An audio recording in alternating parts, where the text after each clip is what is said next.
Shalom, shalom, and welcome everyone. Thank you for joining us wherever you are around the world. It's a delight to be here with colleague and friend Abby Levine, Executive Director of the Jewish Social Justice Roundtable. Abby, thanks for making time to talk. Thanks for having me, Shmuly. So just to start, we live in complex and heavy times. Um, some unprecedented things happening culturally, politically, and a lot of losses on um, environmental protection, on preserving democracy, on the rights of vulnerable populations, on access to Mm. resources that people in poverty are able to access, and also like a little bit of a quiet, a little bit of a silence among many who are really just kind of afraid to advocate or be involved or stand up. Relevant to my work, of course, also is kind of attack on immigrants. And there's so much more. But I wanted just on a personal level, like being immersed in this work, like how are you feeling these days about this stuff? And like how are you processing this moment? Yeah, thanks for asking, and it's a pleasure to be with you. One of the things that gets me through is conversations like this with people like you, and being reminded that I'm not alone. We're not alone in the work, that we're part of a much larger field, movement, sector of Jews engaged in social justice work because it's part of who we are. It's part of our identity. And then we're part of a long lineage of that spanning, decades and generations. With the recent passing of Rabbi Arthur Waskow, may his memory be a blessing, it's like particularly present for me that this has been going on for generations and lifetimes. And I also draw strength from um, the practice of Jewish ethics of Musar, which I've been lucky enough to practice with many people, including Rabbi David Jaffe, and just the concept of anava, of humility, right? Which I've heard you talk about before as well, like um, you know, um, the two sides of a coin, of I am but dust and ashes, and the world was made for me, or um, you know, make space, take space, like how we show up in the world. Um, I draw strength from our Jewish traditions around ethics and justice and practice in community and as individuals, and that's been a real blessing to get to practice that work. Awesome. Awesome. Yeah, that totally resonates for me. And I'm always looking for new tools and wisdom, but I feel like the ones that I've been fortunate to learn have been crucial to navigating this, holding those midot, those character traits when things are rough. So tell our folks who don't know much about the roundtable what that is and how that works, and also how you see Jewish identity and Jewish values shaping the priorities of the social justice agenda that you bring to the roundtable. Yeah.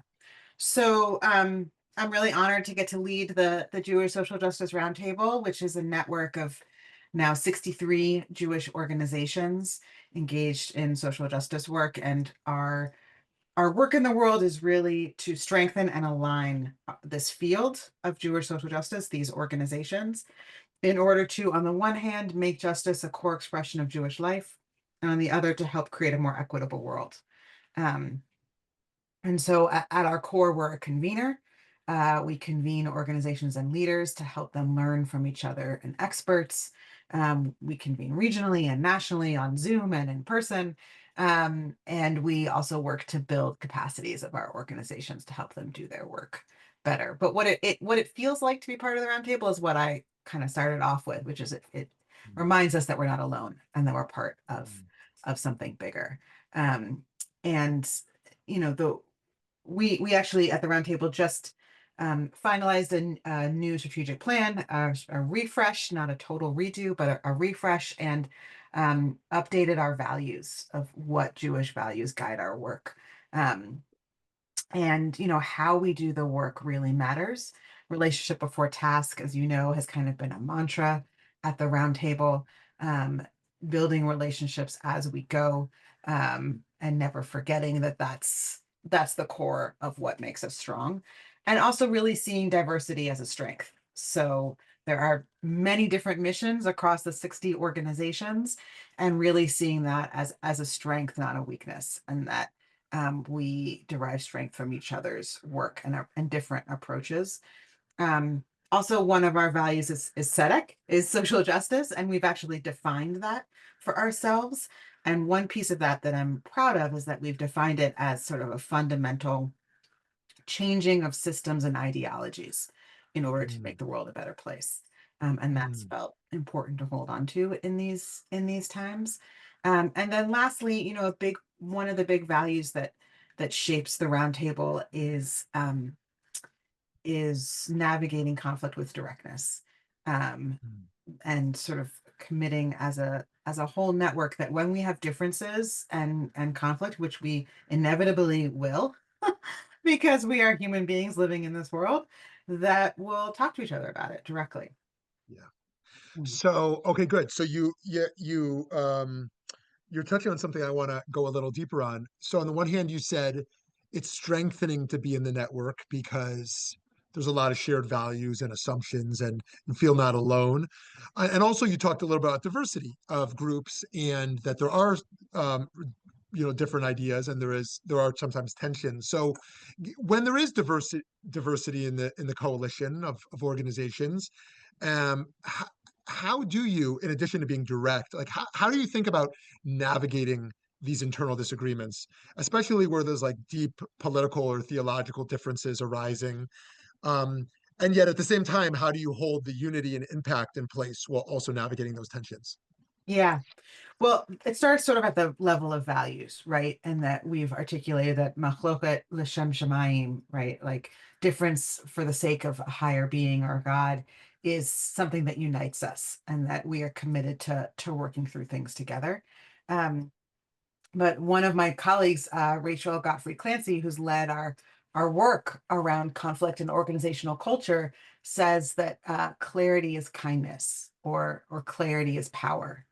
And so I think that the clearer that each organization or leader can be about what they're doing and why, the easier it is for everyone else to navigate, to decide, okay, I'm going to work with this group on this thing and not on others, or no, I'm not going, like whatever, however they make decisions.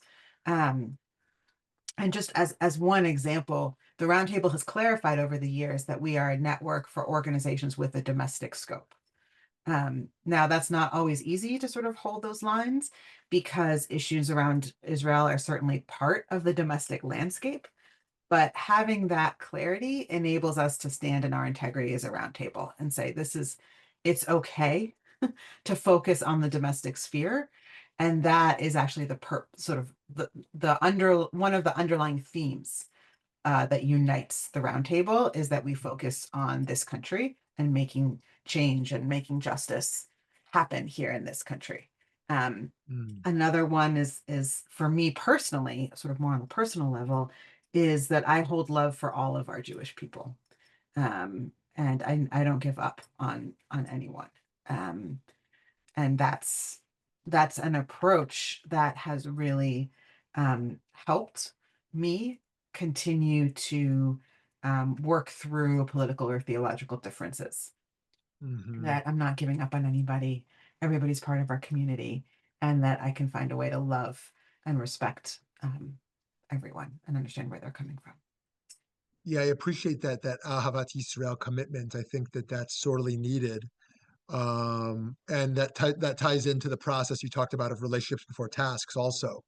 That sense that burning bridges and just hurting people or bringing more heat than light is not always going to create the change we want. Um, Yeah. or bring the process that's really reflects those Jewish values. So there's so many successes. What have been some of the biggest institutional challenges, cultural challenges, with the Jewish nonprofit space at large in advancing equity, inclusion, anti-oppression work, and like how have you thought about addressing that? Yeah. Yeah, I really appreciate this question. One of the core commitments of the roundtable has been around inclusion and equity work since 2017. And it's something I'm proud to have, been part of leading. And there have been ups and downs with that work, of course. We're living in a time where, DEI is under attack in ways that I never expected. And so I think regardless of the reason, I think the core challenge is that there's ways that people, including myself, can sort of slip into a way of thinking that inclusion or equity is like not needed or not core, or like, oh, we did that, so we're going to move on to something else now. Um, Instead of seeing it as really a journey, right? That we are all on throughout our lives of understanding the human experience, that is constantly changing because our world is constantly changing. Um, and so the ways, so I that's kind of the core challenge, is sort of a desire to move on, or move through, or come back to it later. And I think the way that the roundtable has tried to address it within our sphere of influence, right, within the groups that we impact, is that the roundtable provides community, support, resources, and accountability for equity and inclusion work. We make it something that like everyone's doing, and so no matter how little or how much you do of it, it's like something to be proud of, something to track, and something that makes you belong in Mm, this network of Jewish social justice organizations. mm.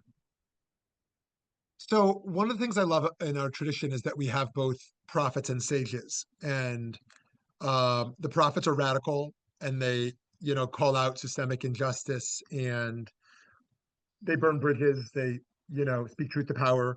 But we also have sages who are thinkers and nuanced and grapple with complexity and, are in dialogue. And I wonder, like, how do you think about, and how do you think the field is thinking about this balance between like loud protesters and activists and those who are operating in more nuanced contexts of polarized, communities and trying to build coalitions across diversity? Yeah, no, I love that. I love that dichotomy because it helps us think differently about different situations. I mean, one of my guiding principles is like no permanent friends, no permanent allies. So context matters, the situation really matters.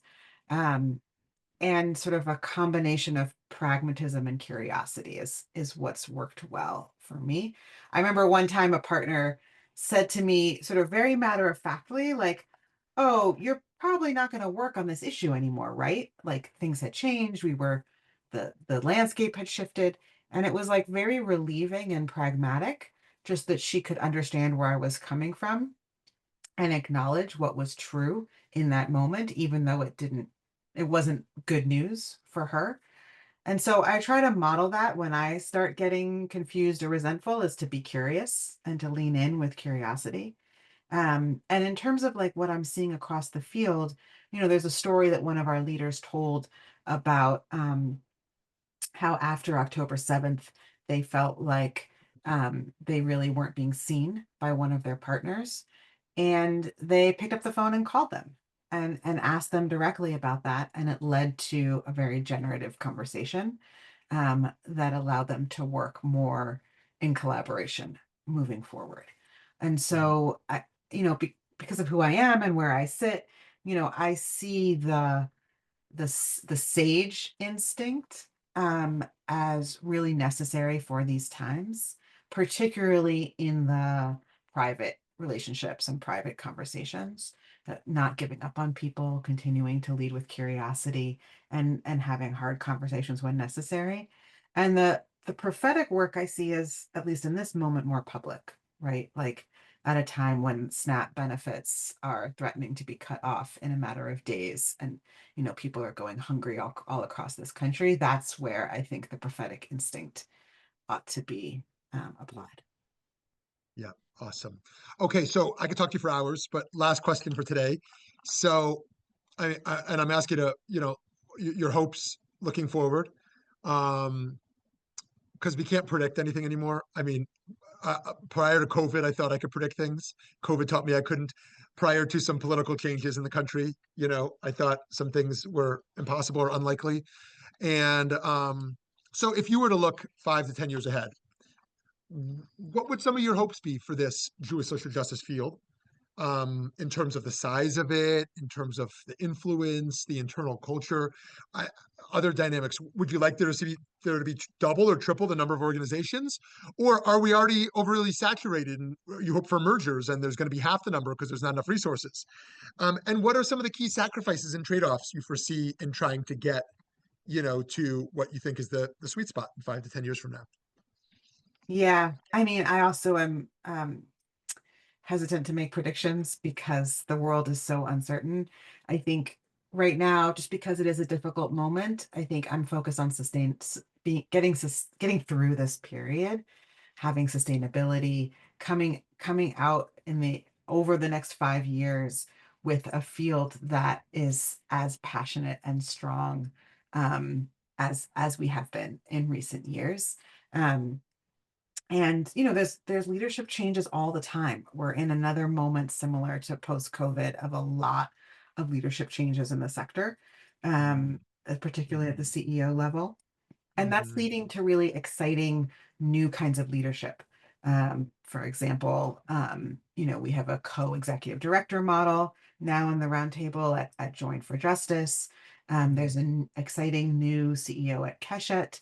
Um, Jamie Crass, who's fantastic, and Rabbi Sandra Lawson at Carolina Jews for Justice, just to name a few, right? But I think these leadership changes mean that the voices of our field will be more diverse, uh, and that will allow our field to grow in reach and influence to multiple audiences, to shift our culture so that more people can see themselves in different ways, and we'll only be stronger because of these shifts.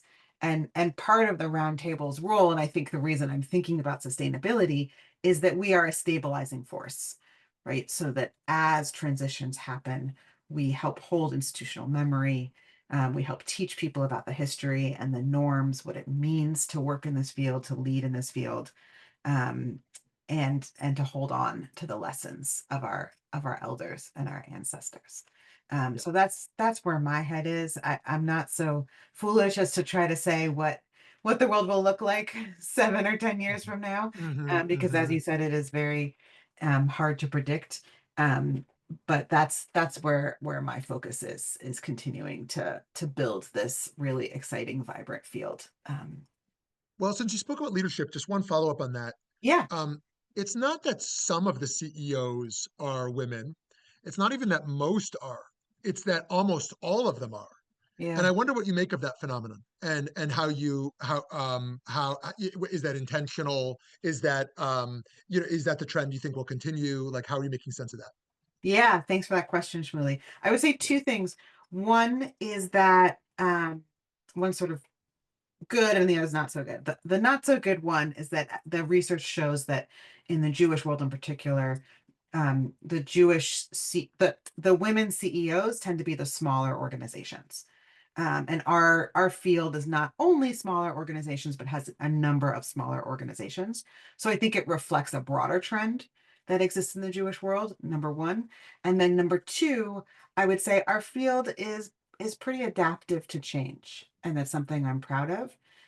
For example, like um, I think we're on the leading edge of unionization, for example, in the Jewish world. Like that's been a trend in the Jewish social justice field is organizations building staff unions. And that's also again reflective of a broader trend in the world. But I think our field, because of our core value of justice, tends to adapt to changes in the broader society. And I think it's only a matter of time until the rest of the Jewish world um, follows in being more expansive in who they hire, how they hire, and the kind of equitable practices that I think you and I want to see. Okay, beautiful. Abby, thanks, and wishing you continued success in all your great work. Thank you so much. Thank you so much for having me, Rabbi Shmuley. It's been a pleasure. Thank you. Have a great day.